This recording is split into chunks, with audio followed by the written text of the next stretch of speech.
Night నానబెట్టుకున్నాను. నానబెట్టుకున్న బియ్యాన్ని ఇలా నీళ్ళు లేకుండా బాగా ప్లేట్ పెట్టి వడిచేద్దాం. తర్వాత కాసేపు ఆరబెట్టుకున్నాం ఫ్రెండ్స్. ఎందుకంటే ఇది మిషన్లో వేసినప్పుడు తడిగా ఉన్నాయనుకోండి అది ముద్దలాగా వస్తుంది. కాసేపు ఆరబెట్టుకున్నామంటే పిండిలాగా పొడి పొడిగా వస్తుంది. దానికోసం అండి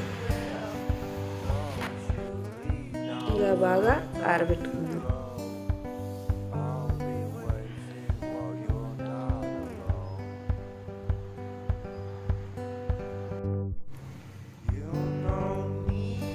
అలా ఆరబెట్టిన బియ్యాన్ని ఇలా మిషన్లో పిండి ఆడించుకోవాలి మెత్తగా.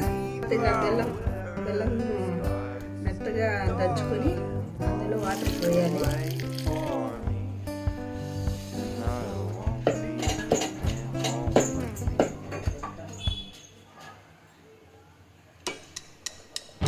బెల్లాన్ని ఇలా వడగట్టుకున్నాం.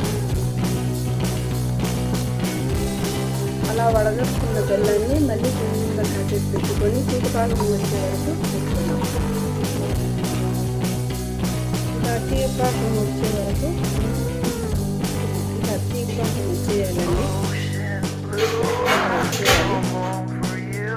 వచ్చిన పాకంలో ఇలా మంచి నూగులు వేసుకోవాలండి.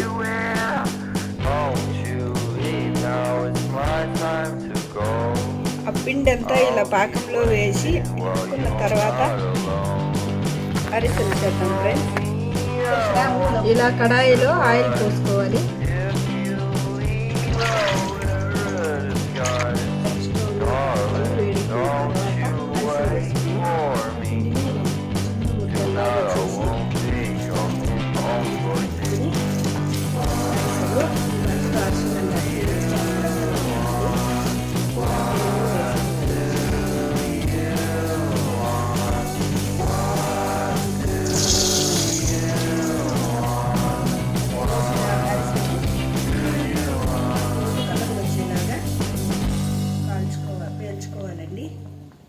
అరిసెలు తయారైపోయిందండి.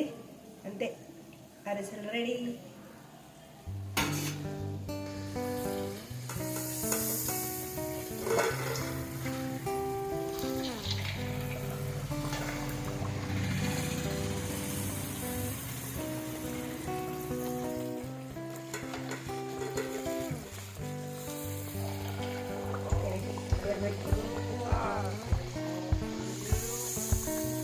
అది